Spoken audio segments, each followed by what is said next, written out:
2022, foram registrados 62.091 casos de violência sexual infantil. 73% deste número se refere a vítimas com menos de 19 anos. 65% têm idades entre 5 e 14 anos. E 87% desses números são meninas. Sendo que 68,7% dos casos acontece em âmbito familiar. Nos primeiros 4 meses de 2023, infelizmente, os órgãos públicos já tinham registrado mais de 17,5 mil casos. E, além disso, o Brasil é o 5º país com mais denúncias de páginas virtuais que distribuíram conteúdos de abuso sexual infantil. Em 2023, o número de denúncias únicas foi de 101.313. Este assunto é um tema sensível, um tema muitas vezes polêmico, mas é de extrema importância e muito necessário para a gente começar a discutir, se informar mais, para que assim a gente consiga proteger as nossas crianças. Olá, eu sou Natália Sanches, sou educadora parental, mãe da Luna, e você está no podcast Entre Mães. Hoje a gente vai falar um pouquinho como a gente consegue proteger de maneira mais efetiva e assertiva nossas crianças e adolescentes, para que esses dados que eu relatei no início diminuam cada vez mais. Essa é a intenção. E para esse bate-papo eu trouxe uma convidada muito especial, que é a Larissa. Obrigada, Larissa, por estar aqui. E eu vou pedir para que você se apresente, para que as pessoas conheçam você, conheçam o seu trabalho, e assim a gente vai conversando mais sobre o tema. Obrigada, eu sou a Larissa, sou psicóloga, sou educadora parental e mãe de 2. E eu tô aqui a convite, né, da Nath para a gente falar sobre educação sexual, que é de extrema importância e um assunto que é visto muitas vezes como um tabu, como algo que é evitado de falar com crianças, né? Não, isso não é assunto de criança, mas na verdade é. A gente tem que estar sempre falando sobre isso justamente para proteger nossas crianças, né? Você falou que é tabu, né?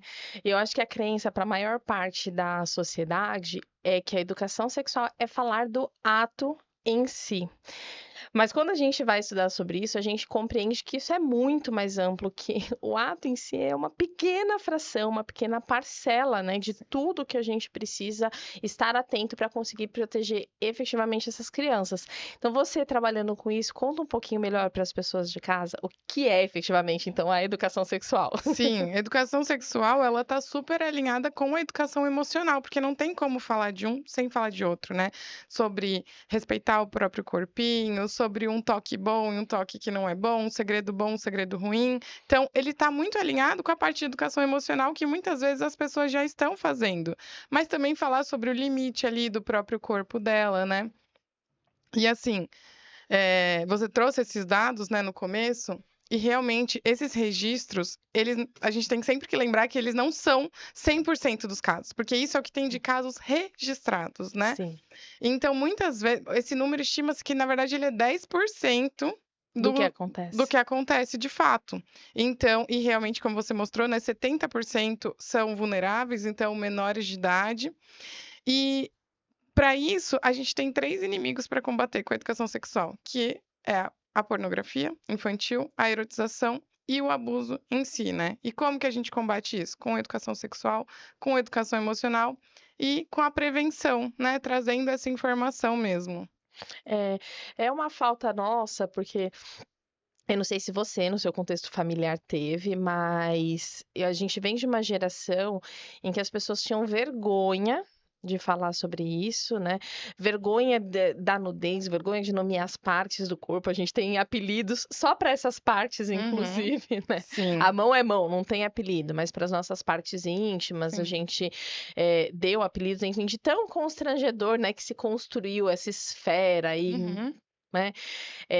De um assunto que, ai, não pode ser falado, não pode ser mencionado, e aí tá bom, se a gente não fala, eu também não sei como falar, como trazer, como Sim. abordar, e aí eu tenho os meus gatilhos.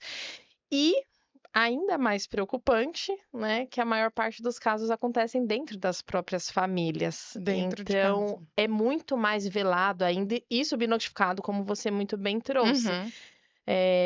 Já, né, a gente tem esse registro de 68,7 ser dentro da família, que a gente estima que seja um Sim. número até maior por conta da subnotificação. E aí a gente entra num outro ponto muito importante, que é, se a gente tem esse dado, não adianta só a família fazer a sua parte. A escola e a sociedade também tem que Sim. fazer a sua parte. Como que você enxerga isso hoje dentro da nossa sociedade? Sim, e quando eu vou falar com as famílias mesmo, eu pergunto como foi a primeira vez que vocês, viram alguma cena de sexo, que vocês souberam o que era sexo? Da onde foi?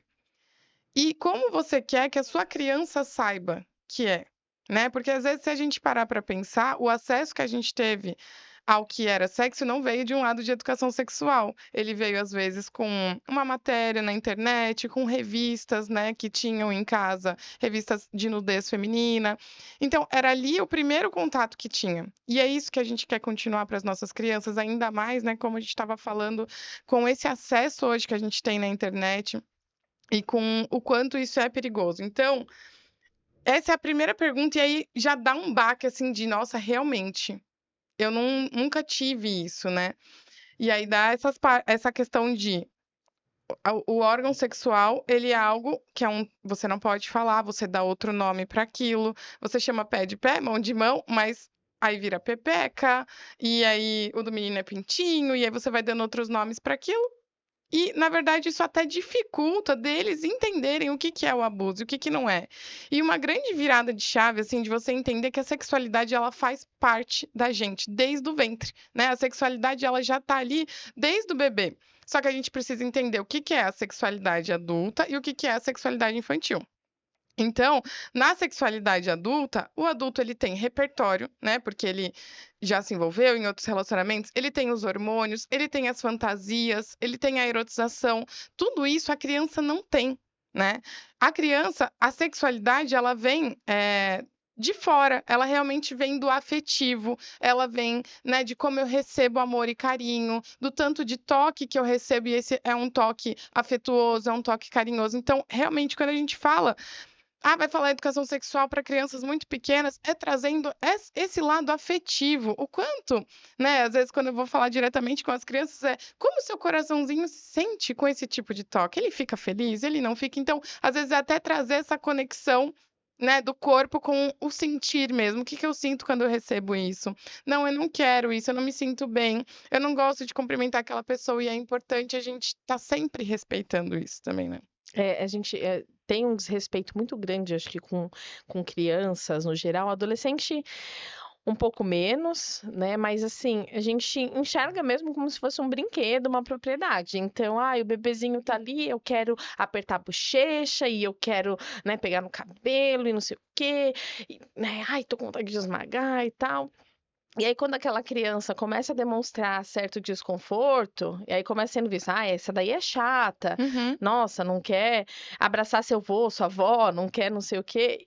E aí com isso a gente vai invadindo o Sim. próprio respeito ao corpinho, né, o próprio ato de trocar a fralda, por exemplo, ninguém a gente já sai tirando a fralda da criança, não fala nada, não nomeia nada, passa aquele negócio Uhum. estranho, né, o algodão ou o Gelado. lencinho gelado, não pede licença para trocar aquele corpo, já demonstra realmente que a gente não respeita aquele Sim. corpinho, que a gente enxerga como propriedade nossa.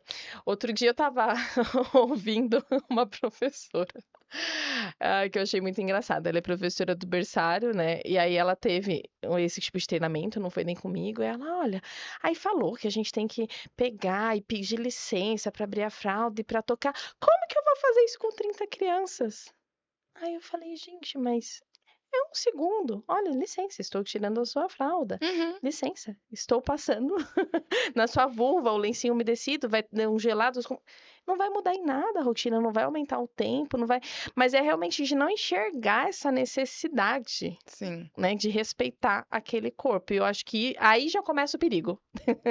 Exatamente isso. E, nossa, às vezes quando você vai falar isso para as famílias, eles pensam, né: "Nossa, um bebê ali é um polvo humano, então eu É. não troco a fralda, então se ele ficar fugindo, aí eu não deveria". Isso não é negligência e não é sobre isso, mas só o ato de você, quando vai retirar ela, que às vezes ela está ali brincando, e você você precisa trocar aquela fralda. Você só pega aquela criança, você não avisou nada pra ela de que ela, olha, agora a gente vai trocar essa fraldinha porque ela tá cheia e tudo mais, né? No processo de trocar a fralda, ó, tô tirando a fralda. Não é que você precisa estar ali. Não, então eu não vou fazer se a criança não quiser, porque isso realmente é responsabilidade da Sim. família. É uma questão de você cuidar dela, do bem-estar físico dela, né? Isso é uma das necessidades básicas dos bebês.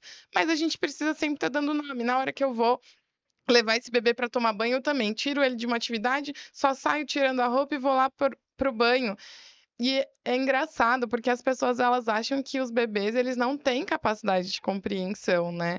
E como a rotina, a previsibilidade é sempre muito importante, todos os dias que você vai fazendo aquilo, eles vão realmente associando e eles já vão entendendo que ali é a hora do banho e se torna um momento divertido. Porque às vezes fala assim, nossa, para entrar no banho chora, para sair do banho chora, mas é porque ele não sabe o que vai acontecer ali, né? Então, para onde é que eu tô indo? Ah, tá, era o banho, então é bom, eu gosto. E depois, né? É, e essa dificuldade, né, de nomear, que a gente acha que eles não estão entendendo, mas eles entendem. A minha filha hoje, ela sabe o nome de todas as Sim. partes, e aí agora, né, já deveria ter começado isso antes, mas comecei próximo dela fazer 2 anos, comecei a nomear quem que eram as pessoas de segurança que poderiam trocar a fraldinha dela, como que é esse toque de trocar a fraldinha dela, quanto tempo dura, que não Sim. pode dar medo, tudo isso, e se acontecer alguma coisa, para quem que ela pode sinalizar.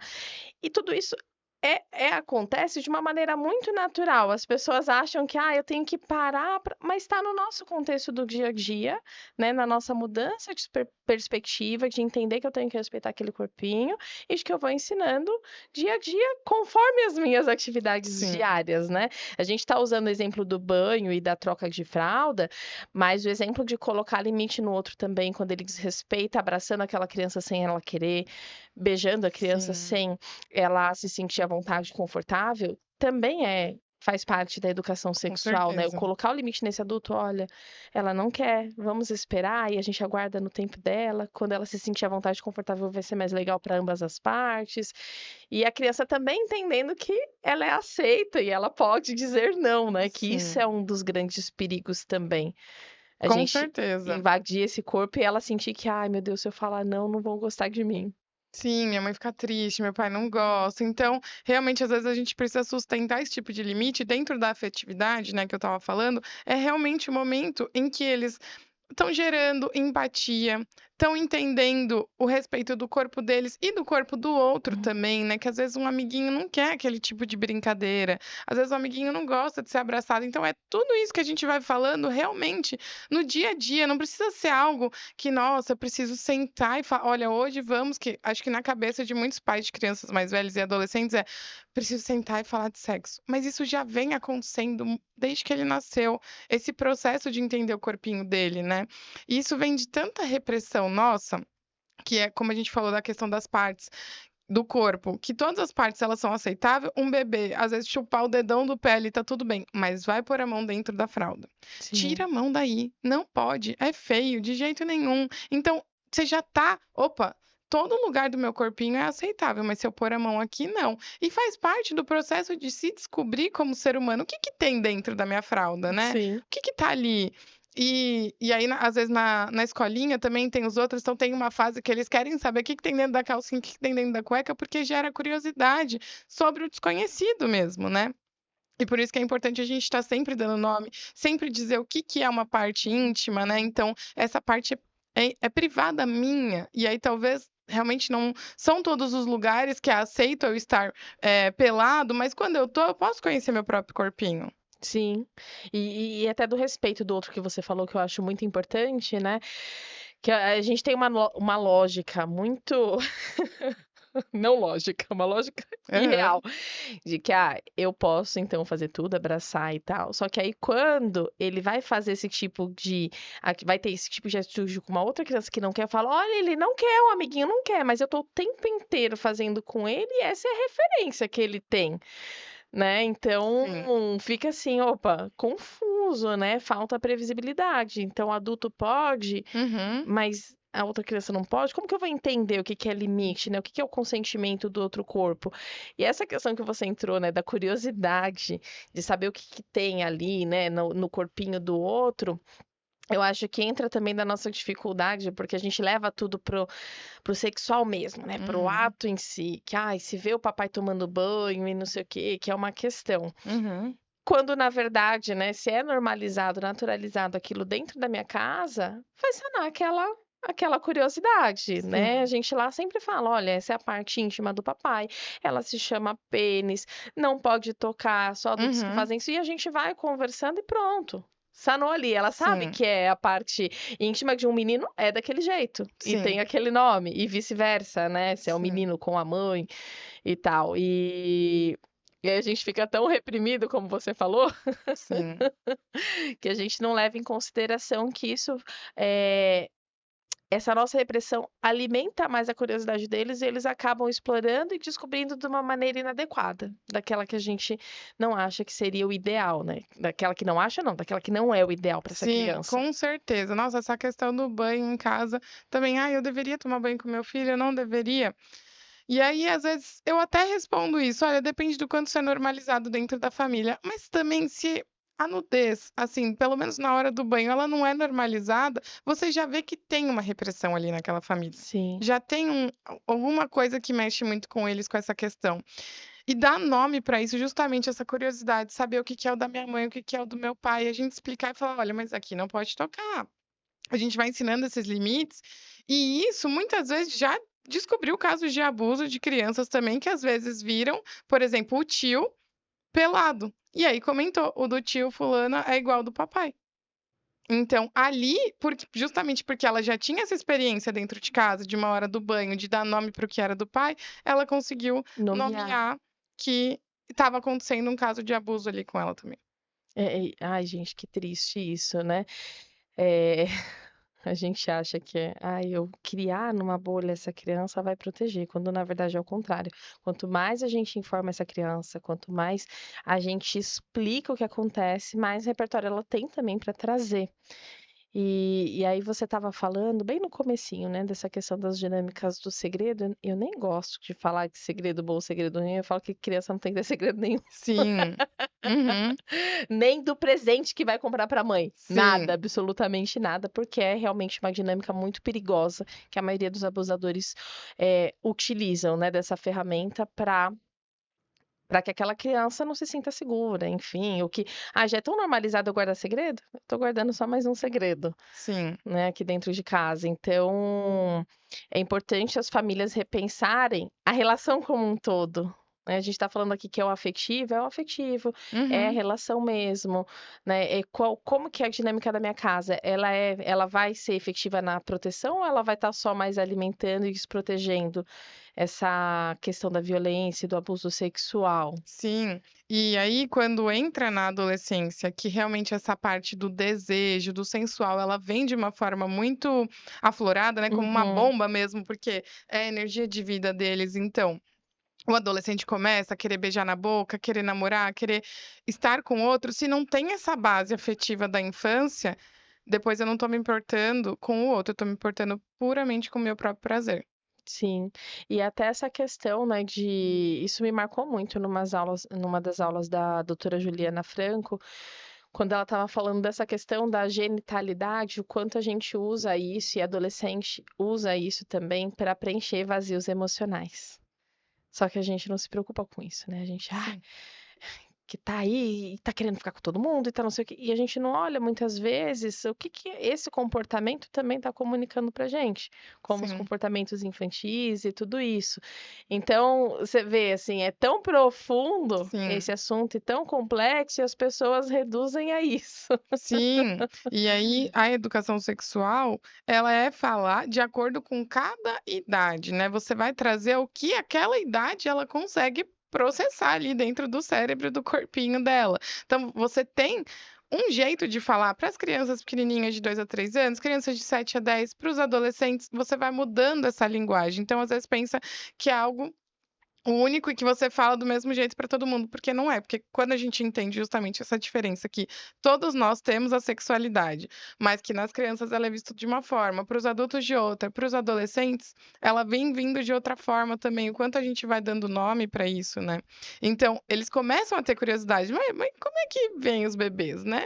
Você vê uma criança às vezes de 3, 4 anos, ela já faz essa pergunta quando ela vê uma grávida: Sim, "Como é que foi parar aquele bebê lá dentro?". E a gente pode responder de acordo com o que o cérebro dela é capaz de processar, sim, assim, sem muitos detalhes, mas falando: "Olha, quando 2 adultos se juntam e aí planta uma sementinha ali que ela vai crescendo e vai se tornando, um ser humano, e aí chega um momento que a gente precisa, né, da ajuda médica, de um parto, para esse bebê sair. Isso para uma criança pequena você não vai dar tantos detalhes, mas às vezes uma criança de 7 a 10 anos você já começa a falar mais sobre o afeto que existe entre os adultos mesmo, né, de que de uma forma afetuosa, numa relação, eles foram lá, se envolveram, e aí você traz de novo essa questão da sementinha, de estar crescendo, então a gente pode trazer de acordo com a linguagem de cada criança. E às vezes quando essas perguntas vêm, elas dão um choque, assim: "Meu Deus, o que que eu respondo?". E a gente não precisa ter essa pressa de responder naquele momento. Eu não sei o que responder, eu posso ser honesta com as crianças e falar: "Olha, mamãe não sabe exatamente o que te responder agora, mas eu vou pesquisar melhor para a gente conversar depois". E aí, às vezes, você pode introduzir livros, né, porque, se eu não sei exatamente como falar, eu vou ali e vou pesquisar, não precisa sair falando o que está na nossa cabeça sim. ali no momento, porque tá tudo bem a gente não saber também, né. A gente nem teve isso, né. Uhum. E uma coisa interessante que você falou e que eu também sempre, acabo trazendo para as famílias é: seja curioso, pergunte o que que aquela criança imagina, o que que ela sabe daquilo, para você também ter um ponto de partida de qual informação trazer para ela, porque às vezes, né, por mais, tem a mesma idade, os 2 têm 7 anos, mas Sim, às vezes um tem mais conhecimento ou ouviu, né, dentro do contexto que ele vive, outras informações que surgiram dúvidas e o outro não tem nada. E aí a sim. gente com esse ato, né, dessas perguntas, desses questionamentos, a gente também sabe nivelar que informação que eu tenho que trazer e o que que vai suprir ou não e responder aquela pergunta, né, porque às Sim. vezes para um o básico do básico, igual você falou, vai responder e ele Uhum. está satisfeito com essa resposta, e vai ter o outro que não, que ele vai ter mais curiosidade e vai pedir mais informações. Sim, e às vezes é até através disso que a gente vê o quanto ele já teve acesso àquele conteúdo ou não, onde que ele viu alguma coisa sobre isso ou não, porque realmente a gente está aí no mundo, numa era digital, e que também é muito preocupante com essa questão, como eu falei, os 3 principais que a gente tem que combater é o abuso, a erotização e a pornografia infantil, ela está aí.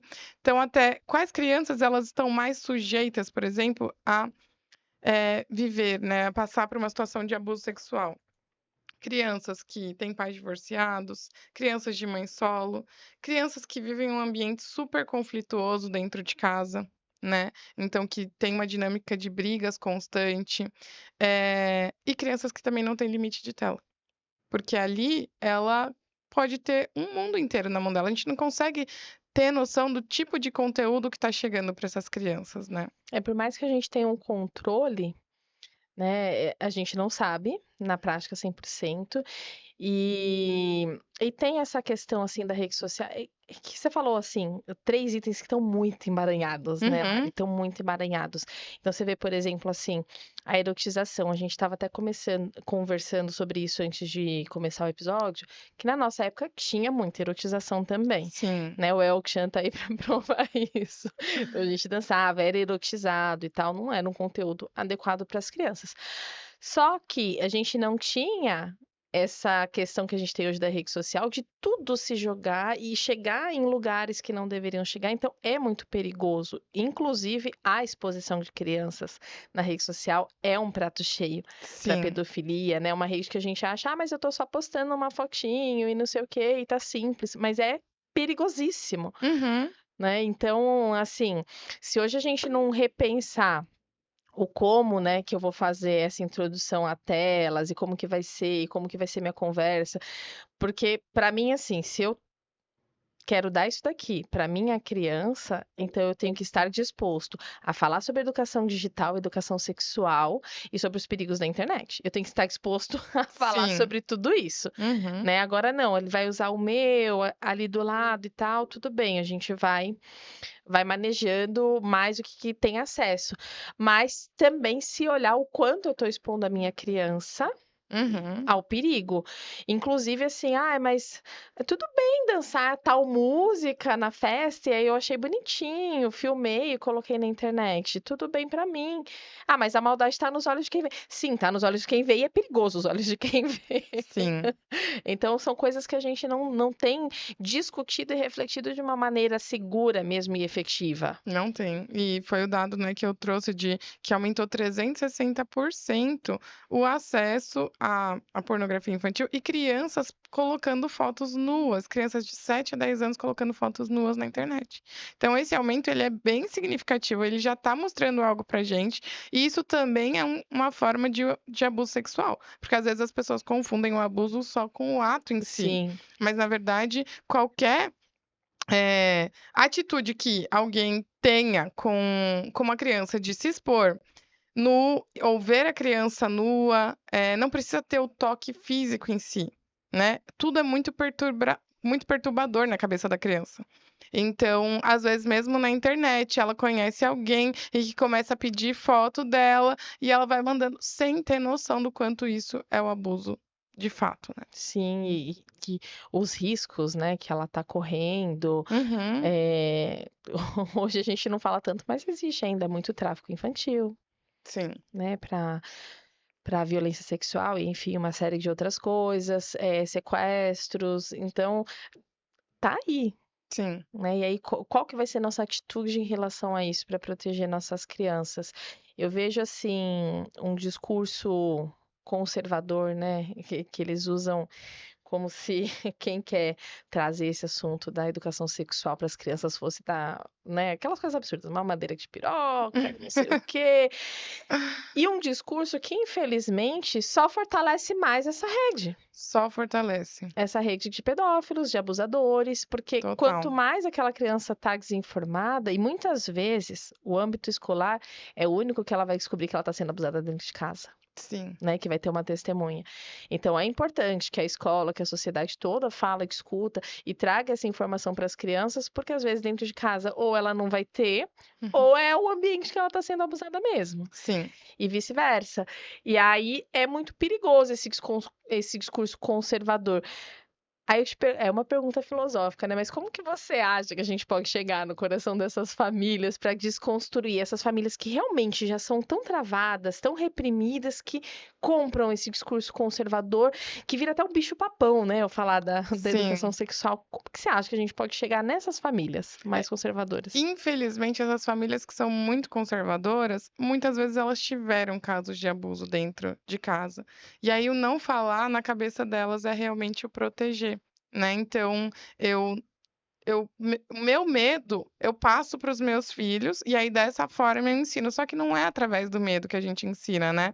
Eu tenho até um projeto que ele chama Saber é Proteger, porque eu acredito fielmente que é o conhecimento que vai libertar.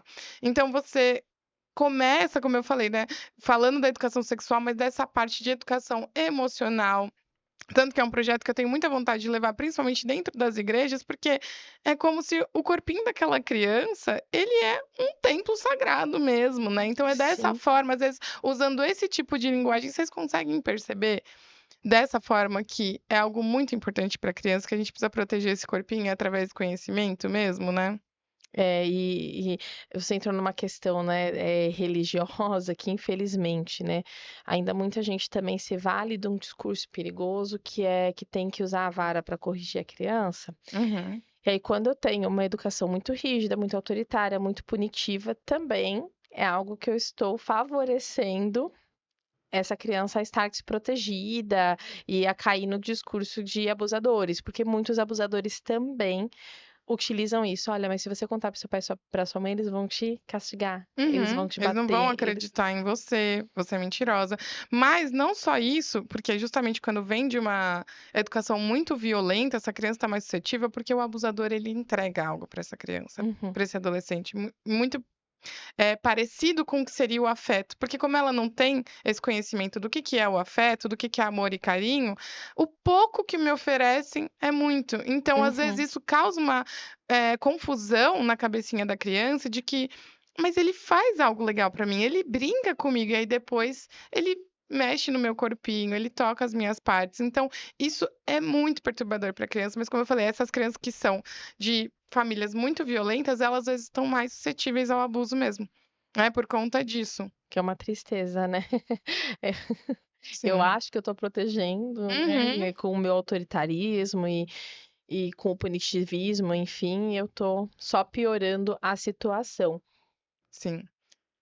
E a gente falando, né, também desse assunto das relações, né, das dinâmicas familiares, essa questão do afeto que você falou, né, então o pouquinho que me traz de afeto já é mais do que eu tenho na minha casa. Olha como isso é triste até, né, pra gente repensar nossas relações. Poxa, é uma relação com o meu filho, que é a pessoa mais importante pra mim, e eu não tô conseguindo demonstrar afeto pra essa criança. Com o meu medo, né, o meu medo, porque a gente tem medo que ela seja, violenta lá na fase adulta, que ela Uhum. seja um estuprador, que ela seja não sei, e a gente vai com os nossos medos e acha que aquela rigidez é o que vai impedir que Sim. que aquela criança seja isso, e na verdade eu só tô dando mais referência de como ser isso.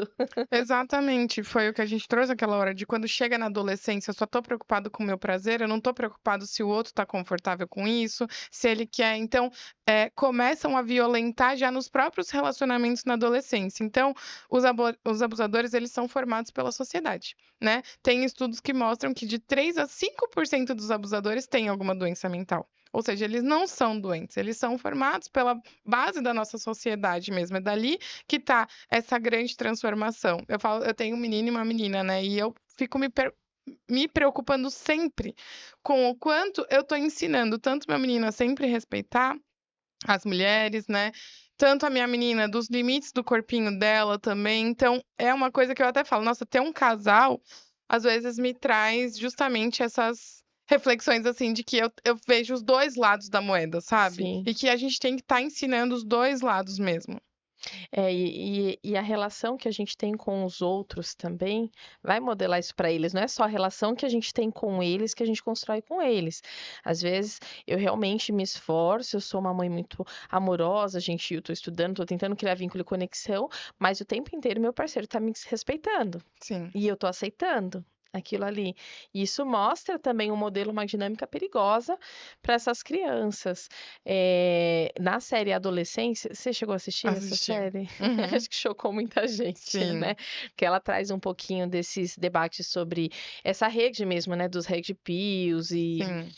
e desse desrespeito do homem com a mulher, e pessoas tão novas, né, porque são crianças ali.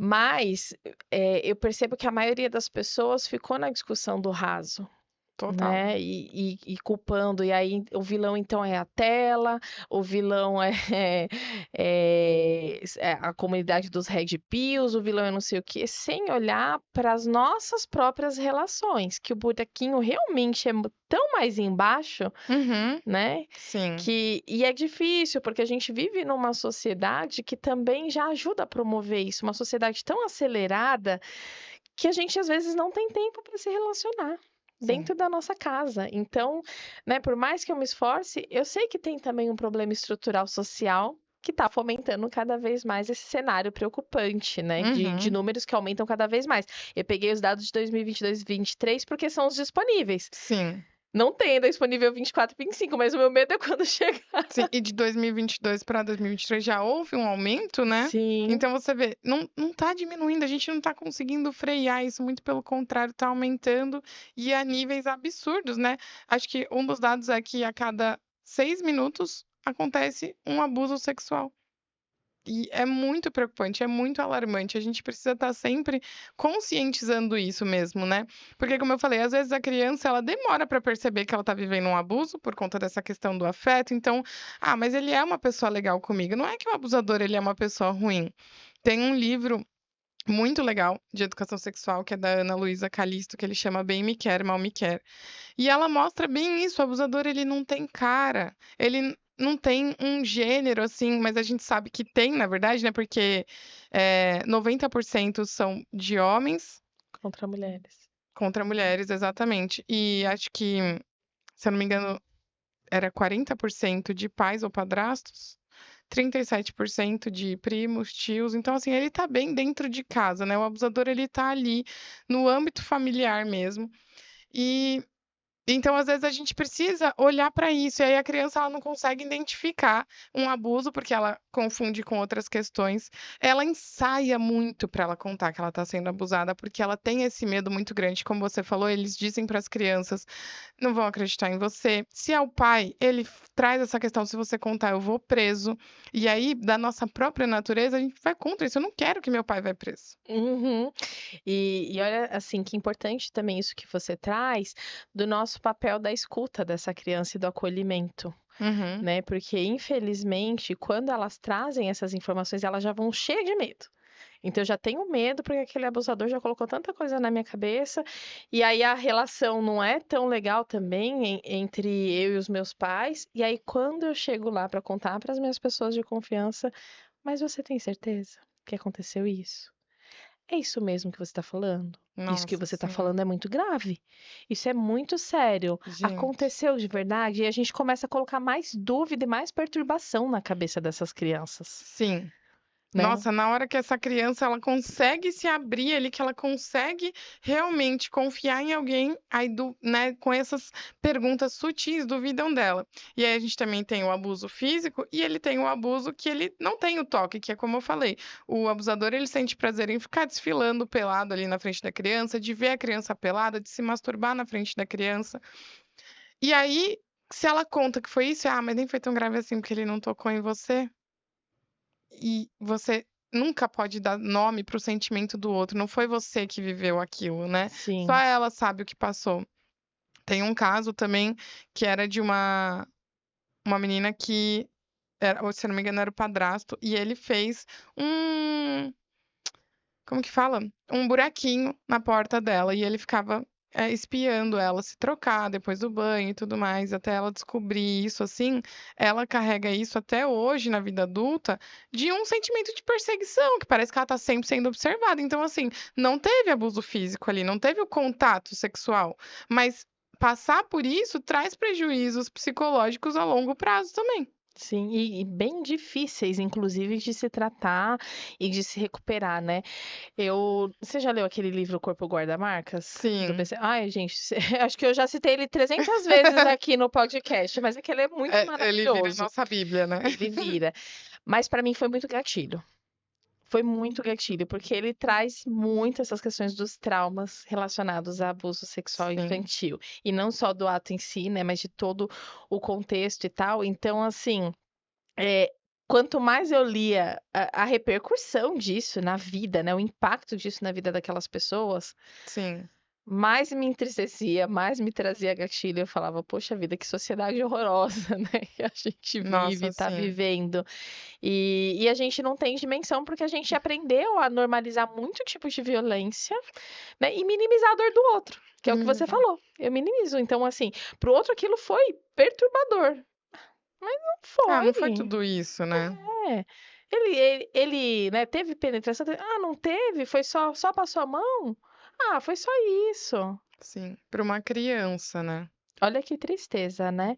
E até a gente estava outro tempo discutindo essas questões, porque às vezes pais também acham que fazer o ato sexual com a criança dormindo no mesmo quarto está ok. E, gente, isso também Não. é considerado abuso sexual Sim, ele e é traz as muito mesmas grave. perturbações de um abuso, porque realmente o sexo ele tem cheiro, ele tem os sons, aí se a criança ela vê aquelas imagens: "Ah, mas é muito bebezinho, não tem", é muito perturbador, isso para qualquer idade, nunca deveria fazer. Eu participo de vários grupos de mães que falam quanto é difícil fazer o parceiro compreender que aquilo não é aceitável, porque é o que você falou no começo de não enxergar a criança como um ser humano. Uhum. É só sei lá, um bonequinho que tá ali no berço dormindo, né. Então, nessa idade não tem problema, ai, se fosse maior, mas sempre tem problema, a gente nunca deveria fazer isso com a criança no quarto. E a casa, ela tem todo o espaço para você explorar, não precisa ser no mesmo ambiente que o bebê tá ali, né. Sim, é. E o quanto, né, e a gente volta até pra subnotificação, porque isso acontece, isso gera um trauma pra criança, mas é subnotificado, porque ela não compreendeu aquilo, né, Sim, não não chegou a nenhum dado, e é muito comum, infelizmente, sim, né, essa prática. Ai, quanto mais a gente vai conversando, né, mais vai trazendo sim. desconfortos. Então vocês que estão ouvindo aí também vai se se Regulando. regulando, buscando apoio, porque é um assunto muito difícil, mas que é muito necessário a gente discutir.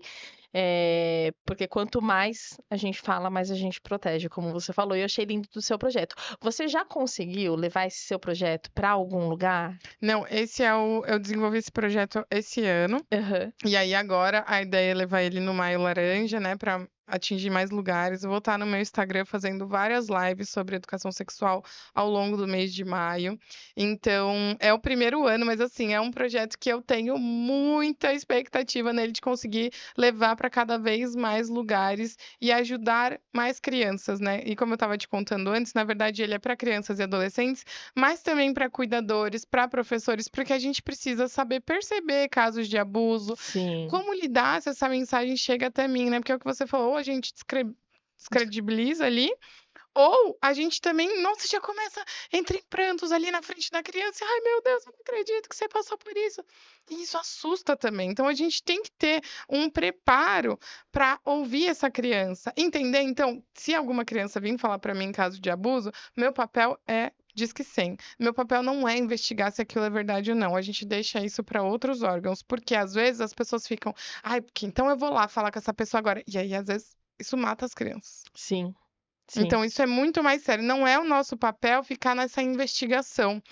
Nosso papel é acolher, amparar essa criança e fazer a denúncia por ela, Sim, e amortecer esse impacto, né, amortecer esse impacto. que vai ter para o resto de uma vida, né, mas isso que você falou é muito importante, muitas vezes as pessoas não sabem nem onde denunciar, então vamos reforçar aqui. Desconfiou, Disque 100. Sim, E não tem aquela assim, às vezes tem gente na escola que até percebe, mas fica naquela: "Ai, mas foi com um aluno de outra sala, mas não sei o quê". Você tá omitindo também. Você você está tá omitindo. omitindo. É nosso papel enquanto sociedade, não interessa que é da outra sala, não interessa que não interessa, eu vou fazer meu papel de denunciar, é como você falou e a gente reforça, Uhum. nosso papel não é investigar se aquilo Não. aconteceu ou não, nosso papel é denunciar para que os órgãos competentes façam o trabalho que precisa ser feito, Sim. né, para amparar essa criança e e enfim, até direcionar ela para um lugar mais seguro, porque Uhum. como a gente falou, muitas vezes é dentro da própria casa. E a gente sabe que quando é dentro da própria casa é mais difícil ainda, porque, poxa, eu vou tirar daquele vínculo, vai para onde? Como que vai? O que que eu vou fazer? Então, tá, o meu papel não vai ser esse, mas o meu papel vai ser sinalizar, Sim. né, para que as pessoas consigam fazer o trabalho. E às vezes, eu não sei se você sente isso, mas eu sinto bastante, assim, com o conselho tutelar, que são muitas pessoas que estão despreparadas também nesse nível. De saber acolher essa criança Sim. e fazer pelo menos ali aquele papel de testemunha auxiliadora, se vincular, né? Usar o apego seguro em todos os tipos de escuta, e aí a gente pode ir até para além do conselho tutelar, como para a polícia, Sim. né, para os tribunais, todos esses pessoais, essas pessoas que vão ter contato com com essa criança depois, né, do que aconteceu e do abuso, eu vejo um despreparo muito grande também. Sim, nossa, realmente eu acho que todos os conselheiros, tutelares deviam ser educadores parentais, né, deviam ter essa formação básica ali para lidar justamente com essa demanda das crianças, né. Porque eu vejo também muitas pessoas que às vezes têm medo de denunciar, e qual que vai ser a negativa ou não desse conselho, né, dessa pessoa que vai vir aqui, então vou me afastar meu filho de mim 100%, então há esse medo dessa visão, tanto que às vezes as escolas, elas orientam: "Ó, a gente vai precisar ligar para o conselho tutelar", isso já é visto, assim, como uma afronta, mas isso devia ser visto como uma ajuda, eles estão indo lá para ajudar essa família, essa criança, Uhum. não para ficar punindo ninguém, castigando ninguém, mas para entender essa dinâmica e salvar essa criança, esse é o principal, né. É, porque sempre que quando você vai estudar, você vê que a política é realmente tentar preservar ao máximo o vínculo, se não com essa família, com outras pessoas de segurança. Sim, Mas muitas vezes não é o que acontece, porque as pessoas estão despreparadas, sim. né. Na verdade, todas as pessoas que trabalham com crianças na nossa sociedade estão despreparadas, É. né. Tá aí o Estatuto da Criança e do Adolescente para provar, ele existe desde a década de 90, mas na prática ele não acontece, Sim, a gente sabe né. que os dentro das escolas estão rasgando o ECA e ninguém tá nem aí para as leis das crianças e dos adolescentes mesmo. Mas ainda precisa ter essas pessoas que têm esse olhar, tem muita gente fazendo esse trabalho de uma forma muito legal. Uma inspiração para mim é a Liliane Rocha Sim, mesmo, acho que pra e todo que mundo, né. esses dias ela teve o Instagram dela derrubado por denúncias, né, por conta do conteúdo que ela traz. Então você vê que ficar falando disso, assim, é estar sempre indo contra um sistema ali e não desistir de falar, né, não desistir de levar esse assunto, porque às vezes a gente fala: "Ai, é tão difícil falar disso", e quando eu fui pensar no projeto eu falei: "Gente, é difícil, é desafiador, mas eu acho que é importante, é necessário e salva muitas crianças, salva muitos adolescentes ali". É que o desafio tá a gente contra as barreiras na sociedade, né, como um todo, então, você vê assim, você vai defender criança e adolescente, já é uma luta, porque o que tem de comentários e tal, principalmente quando a gente cita as próprias leis que estão lá, existem, mas aí o pessoal já vem com esse discurso: "É, mas na minha casa a lei sou eu e não sei o quê", e com Sim, vários discursos violentos que eu sei que muitas vezes para justificarem, né, a própria violência que viveu, porque não é fácil olhar para isso. Mas quando você fala de abuso sexual, é mais ainda. é. Parece que tá um patamar acima. Quando Uhum. você expõe tudo isso, quando você tenta trazer luz para as pessoas, para as famílias mesmo acerca desse assunto e de quanto é importante a gente falar e discutir e proteger, aí parece que é um nível acima de, Sim, né, da sociedade criticando e querendo te derrubar, né, por esse trabalho. sim.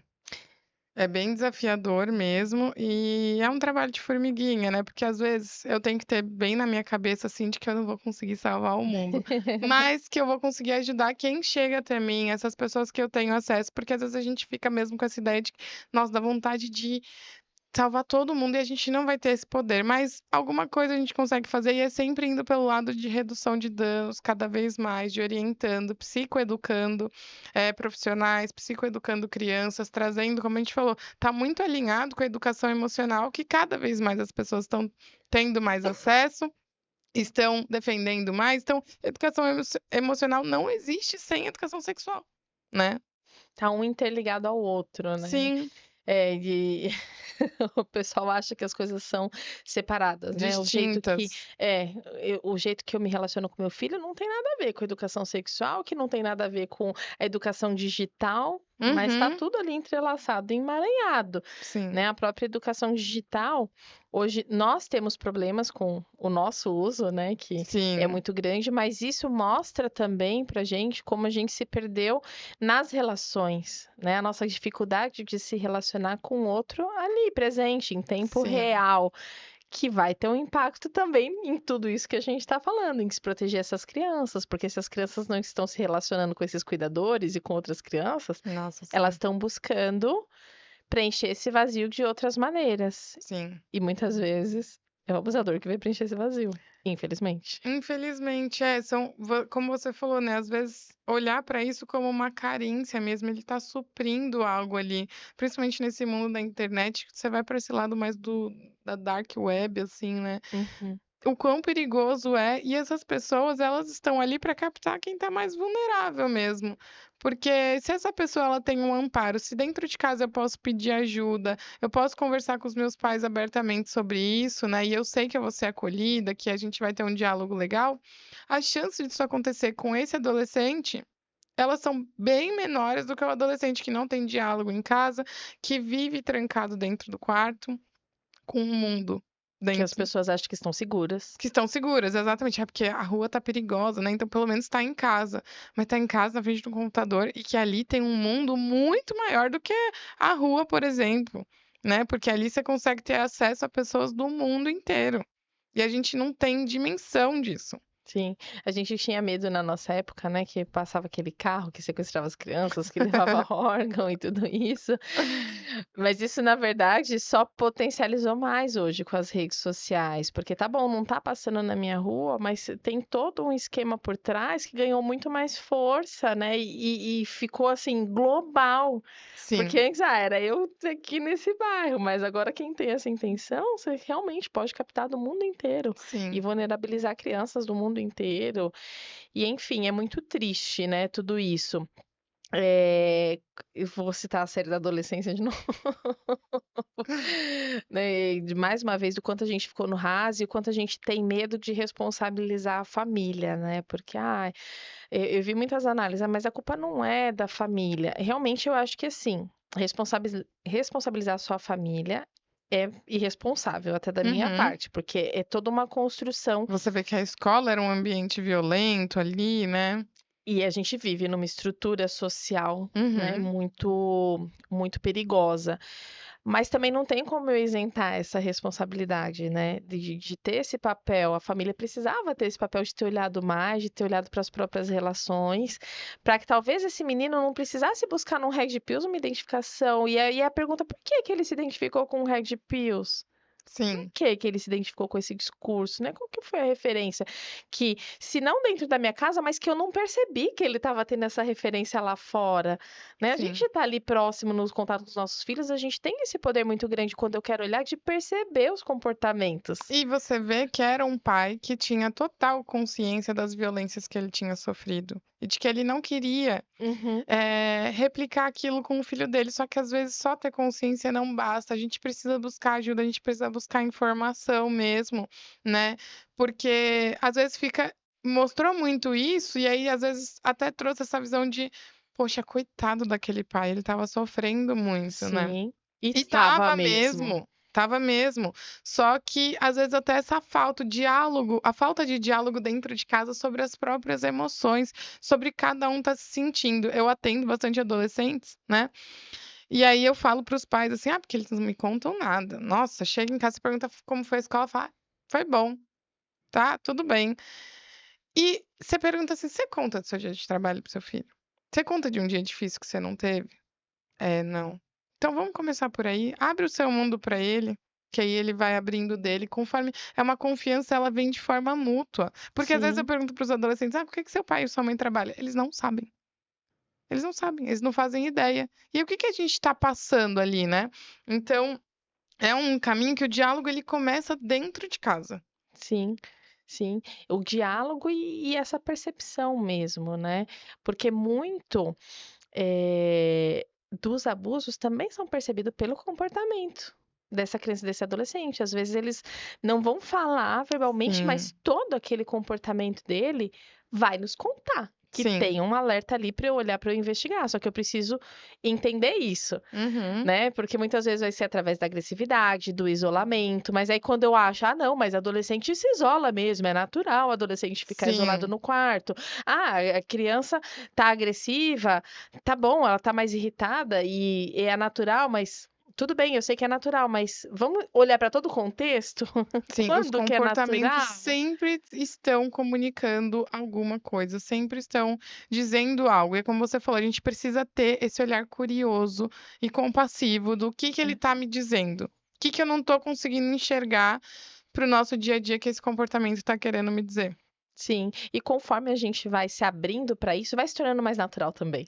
Sim, Né, essa percepção e até a percepção nossa, né, nossa autopercepção, porque às vezes a gente nem sabe também, sim, aquilo que a gente está sentindo. Então, ver que assim, a educação sexual tá aqui, né, numa pontinha de algo muito mais complexo por trás que a gente não teve sim. acesso, né, que é essa educação emocional e tudo isso. E a gente vai falando e vai abrindo várias janelas ao Aham. mesmo. É verdade. Mas Lari, eu queria assim, a gente já está se encaminhando para o final. Eu queria que você falasse, uma mensagem para as famílias acerca desse tema, né? E reforçasse mais uma vez quais são os sistemas para que a gente possa buscar apoio e denunciar e como que a gente pode fazer isso para proteger melhor essas crianças. Sim. Eh, Se eu puder deixar uma mensagem mesmo, é o do que saber é proteger, né. Então, o conhecimento ele liberta a gente, ele não aprisiona. Então, quando a gente vai buscar esse conhecimento, a gente não precisa ter medo da educação sexual. Ela é algo que vem para proteger, para salvar e manter o maior diálogo possível dentro de casa, né. Eh, Em caso de denúncia, Disque 100. Agora a gente vai entrar, né, no Maio Laranja, então, que é um mês de conscientização do abuso sexual infantil. E é um mês que a gente vai, né, ver cada vez mais desses temas, que é muito importante. E também, eu queria deixar 3 diquinhas de livro, que às vezes a gente não consegue falar com as nossas próprias palavras. Os livros ajudam muito, principalmente crianças pequenas, Uhum. porque elas conseguem se ver em terceira pessoa naquela situação, se ver como proteger. Na verdade, são 4 livros. Tem o Fifi e Pipo, e Eu ele gosto tem muito desse.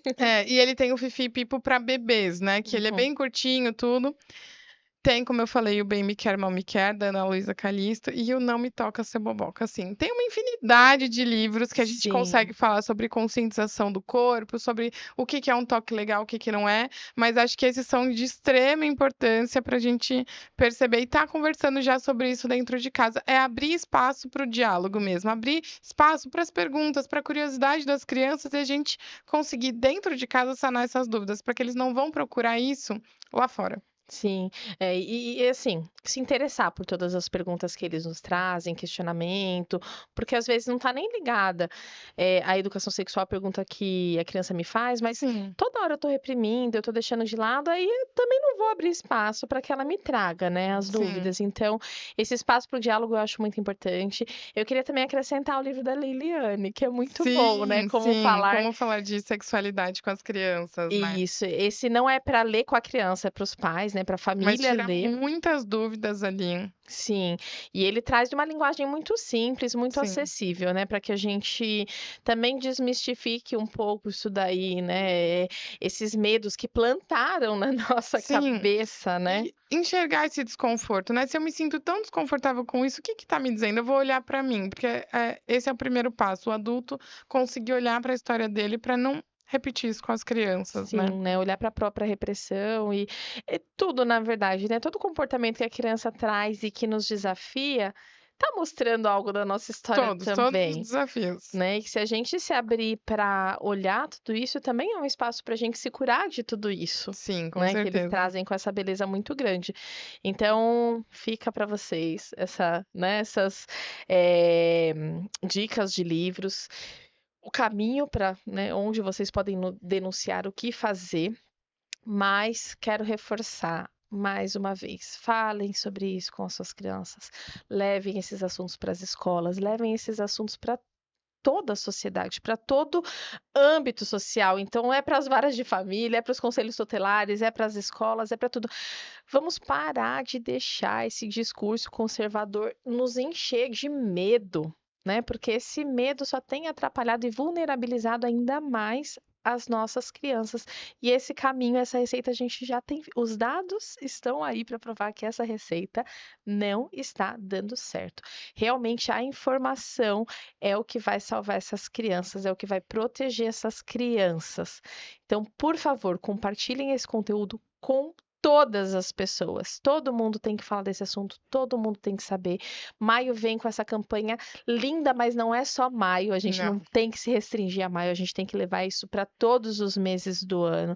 Comecem a falar mais abertamente, comecem a pesquisar mais se você tem dificuldade de falar sobre esse assunto. Busque ajuda profissional, isso é muito importante. Busque um educador parental, um psicólogo, alguém que consiga te apoiar nesse processo, tá bom? Alguém que tenha um olhar humano, tá? Um Sim. olhar amoroso e compassivo para as relações, para que ao invés de te atrapalhar, vai te auxiliar de verdade, tá bom? Se você gostou desse vídeo, deixa o like, comente aqui, qual a sua maior dificuldade de falar sobre esse assunto? O que que é mais tabu para você? Eu quero saber, quero ler esses comentários. Se Sim. inscreva no canal para você ficar por dentro de todos os vídeos e eu espero vocês na próxima semana. Até lá! Até.